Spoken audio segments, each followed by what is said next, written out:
Question number 81। एक नागरिक अपनी नागरिकता खो सकता है जब वह एक स्वेच्छा से किसी दूसरे देश की नागरिकता अर्जित कर लेता है। दो, युद्ध के दौरान शत्रु के साथ विधि विरुद्ध तरीके से व्यापार या संचार करता है। तीन, कपटपूर्ण तरीके से नागरिकता प्राप्त करता है। नीचे दिए गए कूट का प्रयोग कर सही उत्तर चुनिए।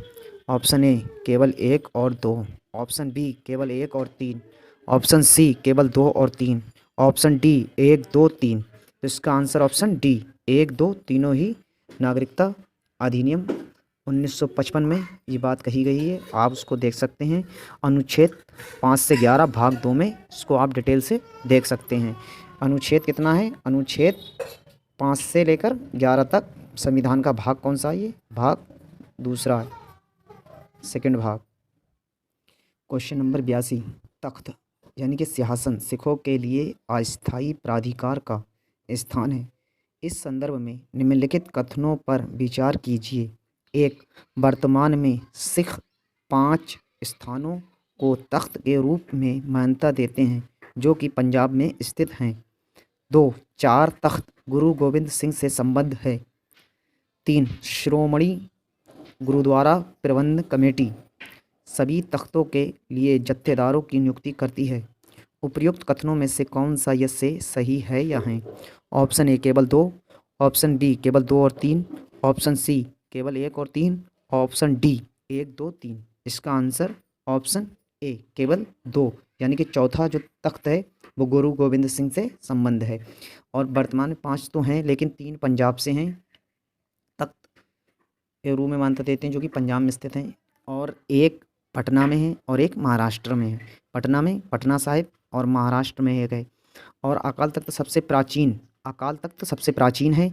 1606 में गुरु गोविंद सिंह ने उसको शुरू किया था और गुरु गोविंद सिंह छठे गुरु थे। 3 तख्त श्रोमणी गुरुद्वारा प्रबंधन कमेटी, ये क्या रहा? सभी तख्तों, सभी नहीं बल्कि 3 तख्तों के श्रोमणी गुरुद्वारा प्रबंधन कमेटी के लिए जत्थेदारों की नियुक्ति करती है, 3 की। Question number 83। निम्नलिखित में से कौन सा संवैधानिक संशोधन अनुच्छेद 368 की परिधि से बाहर है? एक, नागरिकता की समाप्ति। 2, राज्यों में विधान परिषदों का निर्माण। 3, नए राज्य के नीति निदेशक तत्वों को शामिल करना। नीचे दिए गए कूट का प्रयोग कर सही उत्तर चुनिए। ऑप्शन ए केवल 3, ऑप्शन बी केवल 2 और 3, ऑप्शन सी केवल 1, ऑप्शन डी 1 2 3। इसका आंसर ऑप्शन डी केवल 1 और 2, ये और ये वाला। Question number 84। भारत के महान्यायवादी के संदर्भ में निम्नलिखित कथनों पर विचार कीजिए। 1, वह एक ऐसा व्यक्ति होना चाहिए जो उच्चतम न्यायालय के न्यायाधीश के रूप में नियुक्त होने की अर्हता रखता हो। 2, वह ऐसा पारिश्रमिक प्राप्त करता है जो संसद अवधारित करे। 3, वह संसद के दोनों सदनों की कार्रवाई या उनकी संयुक्त बैठक में भाग ले सकता है। उपर्युक्त कथनों में से कौन सा यह से सही है या है? ऑप्शन ए केवल 1 और 2, ऑप्शन बी केवल 2, ऑप्शन सी केवल 3, ऑप्शन डी 1 और 3। इसका आंसर ऑप्शन डी 1 और 3 सही है। भारत के महान्यायवादी के बारे में बात कर ले हम, तो ये देश का सर्वोच्च विधि अधिकारी होता है। और हमने इससे पहले पढ़ा था राज्य का महाधिवक्ता, वो राज्य का सबसे सर्वोच्च विधि अधिकारी होता है और ये देश के सबसे सर्वोच्च विधि अधिकारी है। संविधान द्वारा इसको क्या कहा गया है? इसका संविधान द्वारा पारिश्रमिक तय नहीं है बल्कि जो राष्ट्रपति तय करे वही होता है, इसलिए दूसरा गलत होता है।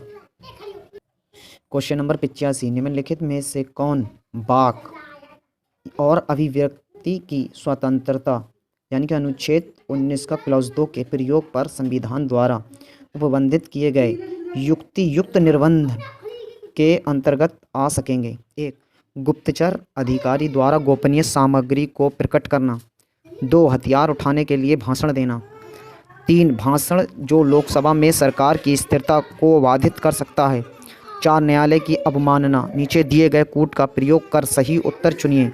ऑप्शन ए केवल 1 2 और 4, ऑप्शन बी केवल 1 और 3, ऑप्शन सी केवल 2, 3 और 4, option D 1, 2, 3, 4।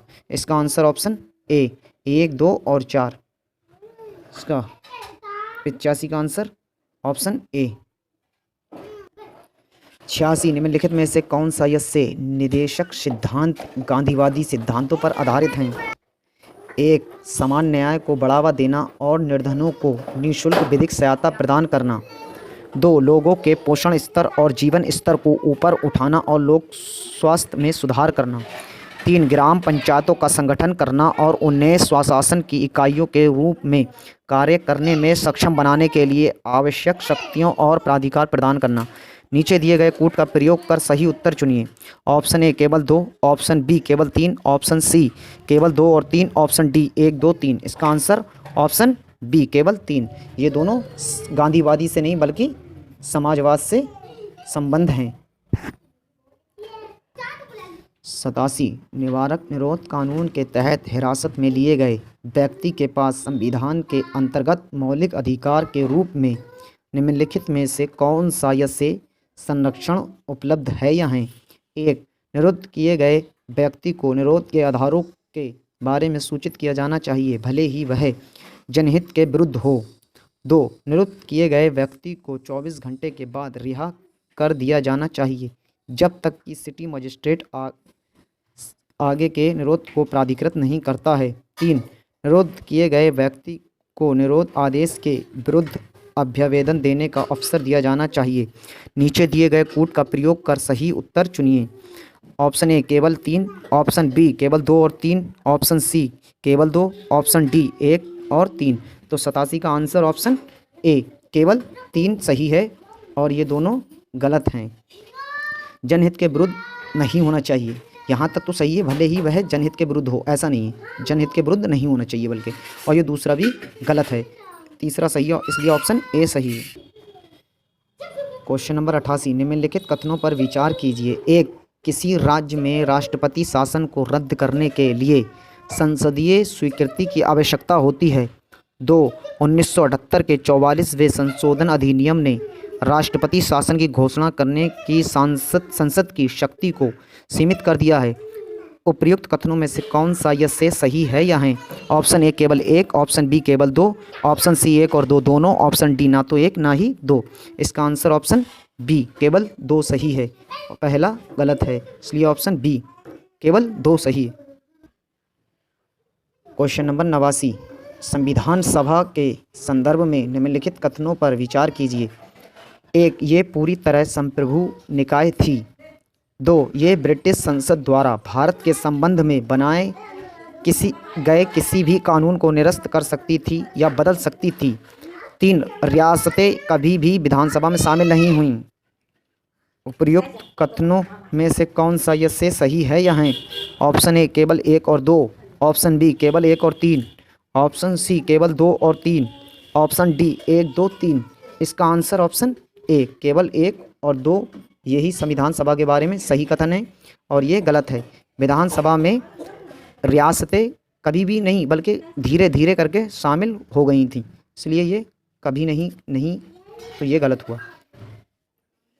Question number 90 Bharat शासन अधिनियम 1919 के संदर्भ में निम्नलिखित कथनों में से कौन सा सही नहीं है? सही नहीं को पूछ रहा। 1. इसने प्रांतीय विषयों को आरक्षित और हस्तांतरित विषयों में विभाजित किया, ये तो सही है, 1919 की बात चल रही है। ऑप्शन बी इसने उच्च और निम्न सदनों के साथ केंद्र में एक द्विसदनीय विधायिका की शुरुआत की, ये भी 1919 के भारत शासन अधिनियम के बारे में सही है। ऑप्शन सी इसने राज्य को अपना बजट बनाने के लिए अधिकृत किया, ये भी सही है। ऑप्शन डी इसने पहली बार मुसलमानों, सिखों, आंग्ल भारतीयों के लिए पृथक निर्वाचन मंडल का प्रावधान किया, ये गलत है, क्योंकि इसने पहली बार नहीं बल्कि 1909 के अधिनियम में मुसलमानों के लिए, ये मुसलमान शब्द जो है 1909 के अधिनियम में इसको निर्वाचक मंडल को अलग किया गया था, इसलिए ये गलत होता है। तो आंसर सही नहीं है पूछ रहा है, तो यही आंसर इसका डी सही होगा। यदि आपने अभी तक हमारा चैनल सब्सक्राइब नहीं किया है तो अभी परवेज दिशा UPSC सब्सक्राइब कर लीजिए। क्वेश्चन